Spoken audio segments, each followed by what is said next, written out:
Hello and welcome to Extra Minutes, the 60 Minutes podcast. I'm Adam Hegarty. I'm joined by producer Serge Negus. Serge, good to see you. Good to see you too, mate. Bit of a weird one, this one, because we're doing a podcast on a podcast, in a way. But we've also, of course, put a 60-minute story together on two deaths at Alva Beach in 2018. By far one of the most baffling, confounding tragedies and cases the country, and certainly Queensland's, ever seen. It required going to Alva Beach. What did you make of that place, Serge? My initial reaction to the place is, I don't know if you've ever seen like True Detective or, some of those crime stories in America, like with the Mississippi Bayou.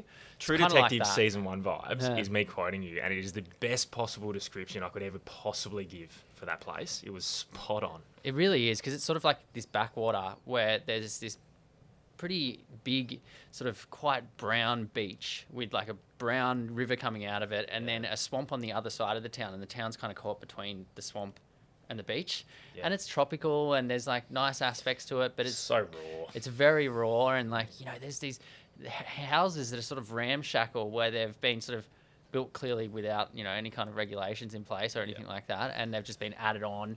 And then there's water tanks that are painted in the VB sign. It's very interesting. You couldn't get more isolated and remote, I don't think. Even day to day, we were staying in air, weren't we? And then driving to Alba Beach each day to film. It wasn't a long drive, but it wasn't a short one. No. And then the town itself, we can get from one end to the other to give everyone a bit of an idea.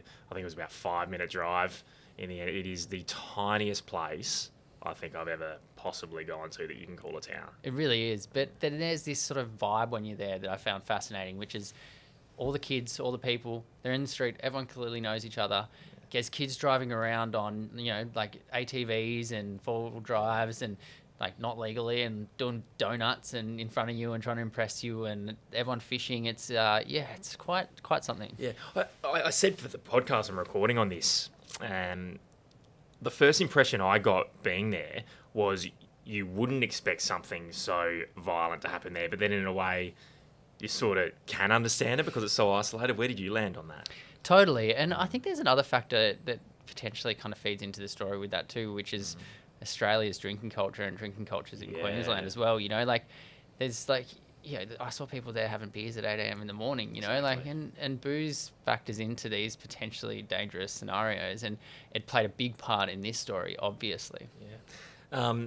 Even the police response and the investigation, it's such a sleepy town that it was almost illustrated in a way with how this huge event was responded to, because one of the first impressions I also got there was if this had have happened in a Brisbane or a Melbourne or a Sydney, things would most certainly have gone very differently. Absolutely. It would have been a very different scenario. The small town mentality definitely played into how things went with this case. And even we spoke to the police officer whose parents lived next door as well. If you look at Justin Luke, the police officer's body cam, he goes, "Oh, Dean, I think I know you, don't I?" That is how tiny this place is. Everyone, like you said, knows everyone. And we interviewed Justin at his parents' place, and you could look over the back deck into Dean's house. Yeah. It was right there. Yeah. It's so small. Exactly, and it was quite an experience for me too, Serge, because I covered the inquest into this in 2020, a week long, but I'd never actually gone to Alba Beach, so it was a fascinating experience for me too, knowing so much about the case, but then having experiences like that where I'm next door and then looking into this really, basic, ordinary-looking shack, and then just thinking back, I've read so much about the violent event that happened here, and it almost didn't compute. It just doesn't really make sense when you're sitting there and looking at it. There's something so sleepy about that town. Yeah. That there really are lots of contradictions into what happened that night. But then at the same time, you can imagine it. The whole thing is confounding and conflicting and contradictory. It's very bizarre. It's a shock to the senses when you go there as well. Yeah, and it's hard to get bogged down. And I think this is, it's the reason why I'm doing a podcast along with the 60-minute story, because I think it requires that. It requires so much detailed analysis of what went on, and I think finally we've been able to do that. But you can become a bit too close to it, because I've covered it so much. I feel that way, obviously speaking to the grieving families, the Davies and the Christensens. There's so much that they have issues with because it's so contradictory and it's so confusing. But as someone who's come at it with fresh eyes, I'd be really interested to know what stuck with you with this story and what you find to be particularly interesting and confusing. I think what stuck with me is that there was just this acceptance very quickly by police of Dean's story. And by all means, you know, this was a scenario that no young man should ever be put in, and the way he's reacted, a lot of people will think it's reasonable.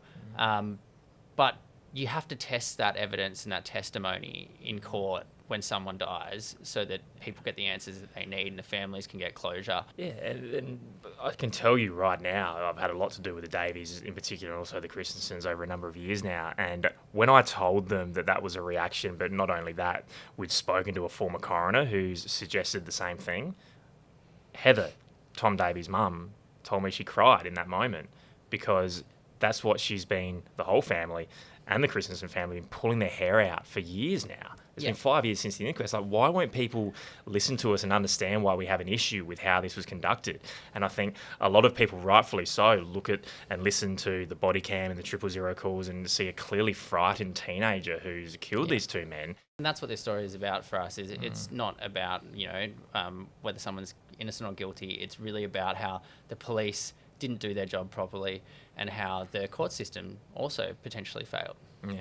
And as was explained to us by the former coroner we've interviewed, we should all be concerned about that. And I guess it's a question of why are we doing this story? And that's clearly the reason that needs to be put across, is this could happen to anyone. Any of us could be involved in a situation where there are contradicting stories, and it could end violent and it could end tragically in death. And there's a responsibility by not just police, but also investigators and certainly a coroner and a coronial inquest to get to the bottom of absolutely everything. And it clearly didn't happen. Yep. And I think people need to be concerned. Exactly. And that's what David says in the story, is that the whole purpose of the coroner is to make sure that people feel like they've heard what makes them feel some sense of closure about it. And when you have that not happen in this case, that's a problem. It raises another interesting question too, where the lack of evidence who that sort of supports, in a way. Obviously there was deemed by investigators and the detective there to have a lack of evidence, so didn't end up charging Dean with anything or looking into it further. But then on the flip side, you speak to the lawyer for the Davey family and the Davies themselves and the Christensens for that matter, and they say, well, that is why there's an issue here, because there is a lack of evidence and it should have been found and looked into. Exactly. Yeah.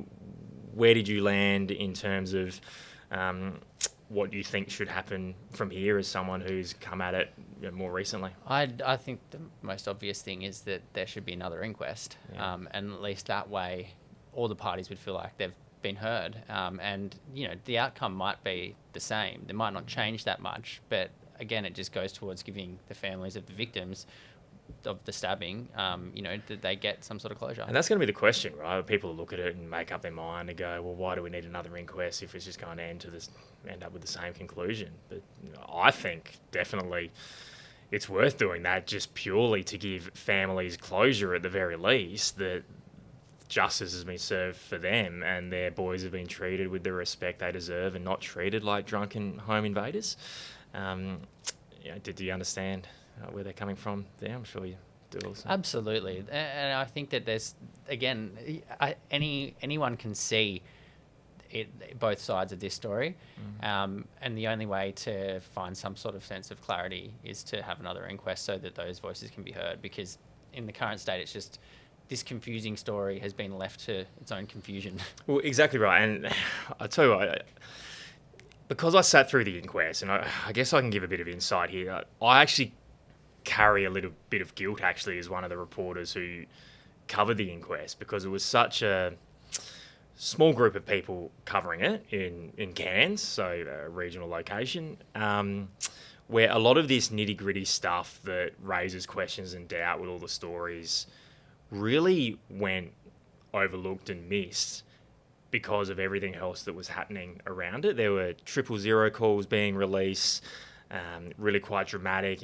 body cam where you got this really fascinating insight into what happened that night, and a young man's fear and the drunken confusion that was created. But because of that, a lot of these little details that raise questions went miss, and they have for a long time. And the Davies and the Christensens have been so frustrated with that because they've looked into it properly as you do. They sat through that inquest and suddenly they're going, well, why isn't this stuff being discussed purely because, it was decided really early that it was self-defense. And, hopefully what we've done, Serge, finally is been able to shed light on that stuff that hasn't been spoken about all that often. And I feel like we've sort of managed in a very difficult way to do it. Hard one to pull together though, isn't it? Because it is so confusing. It's a very hard story to put together, but like you said, just getting some clarity on some of those factors that have raised the question is helping everyone in this case, and hopefully will lead to some sort of closure for those involved. Absolutely. Well said. Please listen. Please watch. We put a lot of work into it, and it's not just us too. A lot of people have been working on this story for quite a few months now, and in some cases years. So to look at our 60-minute story, of course, our YouTube channel as well as 9 Now, and have a look at the podcast too, Alva Beach, Death at the Door, which should be out now.